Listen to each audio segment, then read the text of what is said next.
నమస్తే, welcome to our channel. నేను మీ Shalini. AP రాష్ట్రాన్ని అభివృద్ధి చేయాలన్న లక్ష్యంతో మంత్రి నారా లోకేష్ ముందుకెళ్తున్నారు.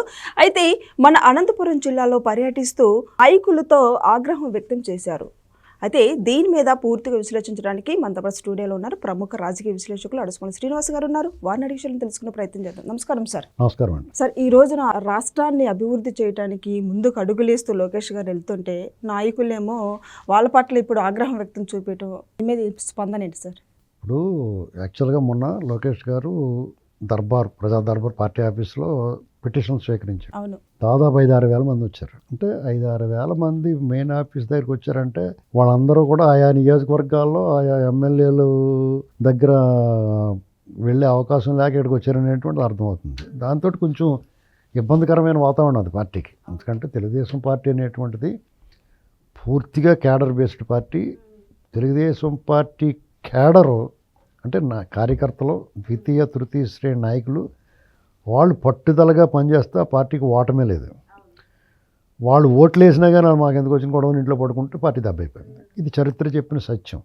ఇది ఆ పార్టీ నాయకత్వానికి తెలుసు. చాలామంది సీనియర్ నాయకులు కూడా ఈ విషయం తెలుసు. అయితే అయినా సరే ఎప్పటికప్పుడు అధికారంలోకి వచ్చినప్పుడు ఒక్కోసారి కొంతమంది చాలా నిర్లక్ష్యం వహిస్తారు. అంటే పార్టీకి అనుబంధం లేకుండా, పార్టీతో సంబంధం లేకుండా అవకాశాలు వస్తాయి కొంతమంది ప్రజాప్రతినిధులుగా రకరకాల కారణాలతోటి. కులం, మతం, ఖర్చు పెట్టగలిగిన శక్తి, ఇవన్నీ అంచనా వేసుకుని టికెట్లు ఇస్తారు. వాళ్ళు ఎమ్మెల్యేలు అయిపోతారు, మంత్రులు అయిపోతారు, రకరకాలు అవుతారు. వాళ్ళు ఏం చేయాలంటే మనకి బాగా ఛాన్స్ వచ్చిందిరా బాబు, దీన్ని ఉపయోగించుకుని పైకి వెళ్ళాలి, మనం జాగ్రత్తగా పని చేసుకోవాలి, మనల్ని గెలిపించిన కార్యకర్తలు ఓటర్ల పట్ల బాధ్యత ఉండాలి, ప్రజల పట్ల బాధ్యత ఉండాలని ఉండాలి. మినిమం ఆ సిలబస్లో మినిమం గైడ్లైన్స్ అవన్నీ మానేసి మా వల్లే మేము చాలా గొప్పవాళ్ళం, మేము డబ్బు వచ్చి పెట్టుకున్నాం కాబట్టి అయిపోయాం అనేటువంటి ఆలోచన వస్తే వాళ్ళు ఎవరికి వస్తుంది?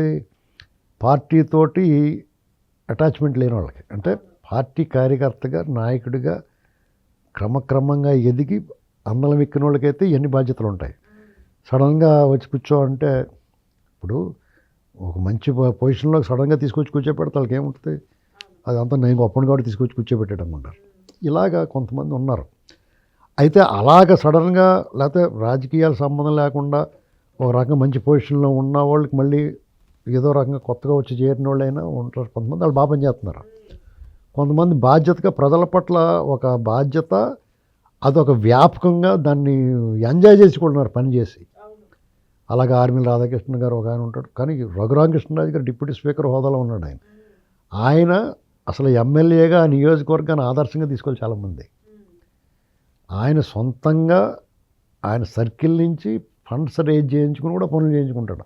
ఓ రోడ్డు వేయించాలంటే గవర్నమెంట్ కోసం చూస్తారు కొంతమంది. చాలా ఈయనే రకరకాల వాళ్ళందరినీ మోప్ చేసి పబ్లిక్ ఫండ్ పీపీపీ మోడల్ అన్నట్టుగానే వాళ్ళందరినీ ఇన్వాల్వ్ చేసి రోడ్లు వేయించేస్తున్నాడు. చెరువులు, కాలంలో ఇలాగా కనీసం వాళ్ళ దృష్టి పెడితే అవుద్దండి. ఎవరి వల్ల అసాధ్యమేం కాదు ఇది. ఇక్కడున్న ఎమ్మెల్యే మంచి సదుద్దేశంతో వస్తే ఆయా నియోజకవర్గాల్లో కొంతమంది మంచి పని చేస్తున్నాడు రా అనుకున్నప్పుడు వాళ్ళందరూ ముందుకు వస్తారు. ఎవడ పడతాడు ఏదో గోల మనకి ఎందుకు అనుకుంటే ఎవడ రాడు. పైగా ఆ టైం చూసుకుందాం, పార్టీ గెలిచిలా ఉంటే గెలుస్తాం, లేదంటే పోతాం, మనకేంటి మన పని మనం చేసుకుందాం, మళ్ళీ సారి చూసుకుందాం అనుకుంటారు కొంతమంది బద్దకొస్తారు. ఇలాంటి వాళ్ళు కూడా ఉంటారు. వాళ్ళని ఐడెంటిఫై చేసి జాగ్రత్తగా వాళ్ళ చేత పని చేయించుకోలేదంటే వాళ్ళని పక్క తోసేయాలి. ఇంకోటి ఏంటంటే కొంతమంది కళ్ళు నెత్తికెక్కిపోయి ఉంటారు. అది ఇంకా క్యారెక్టర్, అది డబ్బు సంపాదన మనకంటే ఎవడరా ఏంటి అని చెప్పేసి కొంతమంది వాళ్ళు కూడా ఉన్నారు. వాళ్ళని మాత్రం కంట్రోల్ చేయాలి. వీళ్ళు ఎన్ని విన్యాసాలు చేసినా, ఎవరు ఎంత చేసినా మెయిన్ బేస్ కార్యకర్త, గ్రామాల్లో నాయకులు, మండల స్థాయి, జిల్లా స్థాయి, నియోజకవర్గ స్థాయి నాయకుల పట్ల ఈ హోదాలో పదవులో ఉన్నవాళ్ళు ఖచ్చితంగా వాళ్ళ పట్ల వాళ్ళ వల్లే మాకు వచ్చిందనేటువంటి భావన ఉండాలి. దాన్ని డెవలప్ చేయాలి. అలాగే వీళ్ళు కూడా అలాగన్నాడు ఇలాగన్నాడు అని చెప్పేసి అయిందానికి కాందానికి విమర్శలు చేసి ఇంట్లో పడుకుంటే అవదాం. దాన్ని బయటికి తీసుకెళ్ళాలి నాయకత్వం దగ్గరికి. ఒకసారి దొరకకపోతే ఇంకోసారి ట్రై చేస్తూ ఉండాలి. ఏ మార్గం ఉంటే ఆ మార్గం ద్వారా వెళ్ళాలి. మీ గౌరవం కాపాడబడుద్ది, పార్టీ కూడా బలపడుద్ది. అంతేదని నాకు ఇవాళ పెట్టలేదు, నన్ను పట్టించుకోలేదు అని చెప్పేసి వదిలేసి ఊరుకోకూడదు. ఇలాంటివన్నీ జరుగుతున్నాయి. దానివల్ల పార్టీలో అసంతృప్తి అని, లేకపోతే క్యాడర్ కొంచెం అసహనంగా ఉన్నారని, ఎన్నటి కారణాలు ఏంటంటే, ఒక ఎమ్మెల్యే ఉంటాడండి, అతను ఎమ్మెల్యే అవుతాడు, అతనికి ఒక ఐడెంటిటీ క్రైసిస్ ఉంటుంది. ఏదన్నా అతను సడన్గా కానీ అవుతే తాను ప్రూవ్ చేసుకోవాలని, తనకి కూడా అందరిలాగే ఒక సెలబ్రిటీ గాను, లేకపోతే జనాలు గ్యాదరింగు, తను మాట్లాడితే తప్పట్లు కొట్టాలి, వెళ్ళాలని కోరిక ఉంటుంది ప్రతి ఒడికి. కొంతమందికి అలా ఎవడు పట్టించుకోడు, కొంతమందికి ఆ ఇమేజ్ ఉంటుంది. అలాగే మనం అవ్వాలనుకుంటారు. వాళ్ళు సొంతంగా వర్గం తయారు చేసుకోవాలనుకుంటాం. ఆ కష్టంలో పనులు చేసి పేరు తెచ్చుకుంటాం ఒక రకం. ఈ అవడమాలు పట్టించుకుంటలేదు, మనకెందుకు, మన పని మనం చేసుకుందాం అన్న లెక్క. అతను చుట్టూరు కొంతమంది అతను మనుషులు పెట్టుకోవాలి.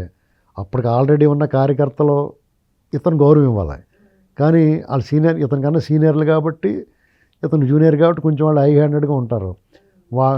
ఇతను ఏం చేస్తాడంటే వాళ్ళని కాదని కొత్త వాళ్ళు తెచ్చుకుంటాడు, ఇతను హై హ్యాండెడ్గా ఉండటానికి. అక్కడ తేడా అవుతుంది.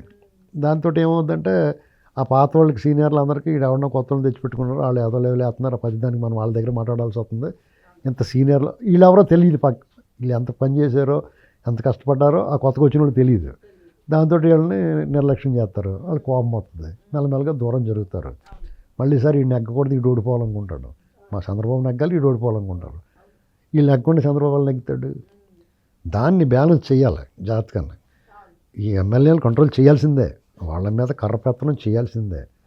ఎందుకంటే తప్పదు. ఎందుకంటే వాళ్ళు కూడా కర్రపెత్తనం చేసినందుకు బాధపడకూడదు. చెత్త చేసుకుని మన పని మనకే కోసమే కదా అనుకోవాలి. బాబు గారు సీరియస్ అయ్యారు కదా సార్, అంటే చేయండి జాగ్రత్తగా, లేకపోతే వెళ్ళిపోండి అన్నట్టు సీరియస్. నిరంతర పర్యవేక్షణ, వాళ్ళ మీద నిఘా ఉండాలి. అలాగే వాళ్ళకి కొన్ని వెసులుబాట్లు ఉండాలి. ఇప్పుడు ఆఫీసర్లు గట్ట వీళ్ళు చెప్తే పని చేసేలా ఉండాలి. ఆఫీసర్లు గట్ట పని చేయట్లేదు అనుకోండి, వాళ్ళకి కోపం వస్తుంది కదా. ఎమ్మెల్యే వాళ్ళు పని అవ్వట్లేదు, పోలీస్ స్టేషన్కి ఫోన్ చేసి ఎమ్మెల్యే చెప్పడం అనుకోండి, అలా మాట వినకపోతే ఇంక మనకు వాల్యూ ఏముంటుంది, కార్యకర్తలకి ఏమి నమ్మకం కలిగిస్తారు. ఇవన్నీ కూడా ఉంటాయి, అన్నీ బ్యాలెన్స్ చేస్తారు ఇప్పుడు. ఎందుకంటే 1.5 సంవత్సరం పూర్తవుతుంది ఈ నెల పోతే. ఇప్పుడు వరకు వాళ్ళు ఒక ప్రభుత్వంగా ఒక రాష్ట్రానికి, విధ్వంసానికి గురైన రాష్ట్రానికి ఏం చేయాలో అన్నీ కంప్లీట్గా చేశారు. ఇప్పుడు పార్టీగా, రాజకీయ పార్టీగా జనసేన కానీ టీడీపీ కానీ వాళ్ళు పార్టీలుగా వాళ్ళకి కార్యకర్తలు కలిసి ఏం చేయాలో, పార్టీని ఏం చేయాలో బలోపేతం చేయాలి, కార్యకర్తలు అసంతృప్తి ఉంటే అలా లెవెల్ చేయాలని దాని మీద ఒక 6 నెలలు దృష్టి పెట్టాలి. మళ్ళీ సెట్ అవుతుంది దాన్ని కంటిన్యూ చేయాలి సెట్ అయిన తర్వాత జాగ్రత్తగా. అది పెద్ద కష్టమేం కాదండి, వీళ్ళు తలుచుకుంటే వీళ్ళ చిటికలతో చేయొచ్చు ఆ పని. దాని పెద్ద ఇబ్బంది ఏముండదు. ఎమ్మెల్యేలు కూడా జాగ్రత్తగా ఆలోచించుకోవాలి. ఎందుకంటే ఒకరోజు రాజులాగా ఒక టర్ములతో ముగియకుండా 2-3 సార్లు గెలిచే అవకాశాన్ని చూసుకోవాలి. ఏంటండి, ఒకటి మాత్రం నిజం, మళ్ళా కూటమే వస్తుంది గ్యారంటీగానే. ఈ పార్టీలోని మళ్ళీ టికెట్ రావాలంటే జాగ్రత్తగా ఉండాలి. పార్టీలు ఏం చేస్తాయి, తేడా ఉన్నాడు, వ్యతిరేకంగా అంటే లేక పడతారు. అవకాశం ఎందుకు, నువ్వు బాగా పని చేసామనుకో మళ్ళీసారి ఇంకొకసారి అవకాశం వస్తుంది డెఫినెట్గా, మంచి పేరు తెచ్చుకుంటే. జగన్మోహన్ రెడ్డి 2027లో పాదయాత్ర చేస్తున్నారని సమాచారం. అతను 2007లో పాదయాత్ర చేసినా, మోకాళ్ళ యాత్ర చేసినా, దీక్కుంటా వెళ్ళినా, దొల్లుకుంటా వెళ్ళినా అతని పట్ల ప్రజల్లో ప్రస్తుతానికైతే అతని మీద 2024లో ఉన్న భయం, ఆందోళన, ఆక్రోశం, ఉక్రోషం, రోషం ఏమీ తగ్గలేదు, ఇంకా పెరిగింది కూడా ఈ మధ్యకాలంలో. అతను ఎట్ ది సేమ్ డే ప్రభుత్వం మీద కూడా ఎంతో కొంత నెగిటివ్ ఉంటూ ఉండొచ్చు. ఇంత మాత్రాన జగన్మోహన్ రెడ్డి వచ్చి పడుకున్న గుర్రం లేపు తన్నించుకుని మీద ఎక్కించుకునే సీన్ ఏం లేదు. ఇతను బయటకు వచ్చినప్పుడల్లా ప్రస్తుతానికి అతను ఎప్పుడు బయటకు వచ్చి మాట్లాడినా జనాలు గుండెలు గుబేలమంటున్నాయి. కాబట్టి అతని మీద ఫస్ట్ భయం పోవాలి, తర్వాత అభిమానం పెరగటం, వీళ్ళ మీద వ్యతిరేకత అతనికి అనుకూలంగా మారడం అనేటువంటి ఇంకా 3 స్టెప్పుల్లో జరగాలి. ప్రస్తుతానికి అతని మీద భయమే పోలేదు, వీడు మళ్ళీ వస్తాడేమో అన్న ఆందోళన ఉంది. అది పోనంతకాలం అతనికి మళ్ళీ ఇక్కడ జాగా దొరకదండి. మళ్ళీ ఈసారి ఆ పథకం కూడా రాపోవచ్చు. అర్థమైందండి. ఇంకో విషయం చెప్పిన, ఇతనికి 11 వచ్చినాయి ఈసారి. మళ్ళీ ఈసారి ఒక 20 25 వచ్చినా సరే ఓడిపోయాడు అనుకోండి, ఇళ్ళకెళ్ళి కొట్టేస్తారు జనం. ఈ ప్రభుత్వాల చర్యలు తీసుకోకపోయినా, ఇప్పుడు పేరు నాని ఇలాంటి మాట్లాడుతున్నారు ఇప్పుడు మాట్లాడుతున్నారు కదా, వీళ్ళు వెనక ముందు ఆడుతున్నారు ప్రజలు, అందరికీ ఒళ్ళు మండినా కానీ.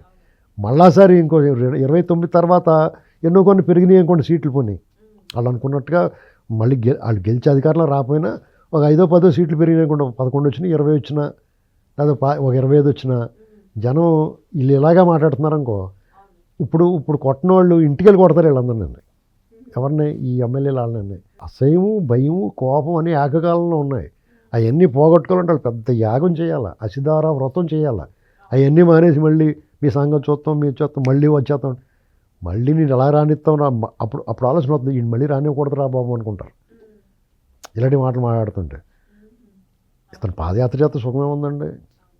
నేను మళ్ళీ వచ్చి నీ తోలు తీసేస్తాను 2.0 చూపిస్తాను రప్పని నరికేస్తానంటే నువ్వు మళ్ళీ ఎందుకురా బాబు నువ్వు రావద్దురా బాబు అని చెప్తారు. అసలు ఆ అవకాశం ఉండదో చెప్పలేం. అతను జైలు యాత్ర చేస్తాడు అదైతే గ్యారెంటీ. అప్పుడు అతను ఒక జైలు నుంచి ఒక జైలుకి పాదయాత్ర చేస్తే బెటర్ ఏమో. సపోజు రాయమండ్రి సెంట్రల్ జైలు నుంచి కడప సబ్ జైలుకి, కడప సబ్ జైలు నుంచి నెల్లూరు సబ్ జైలుకి ఇలాంటి పాదయాత్రలు చేస్తాడేమో చూద్దాం.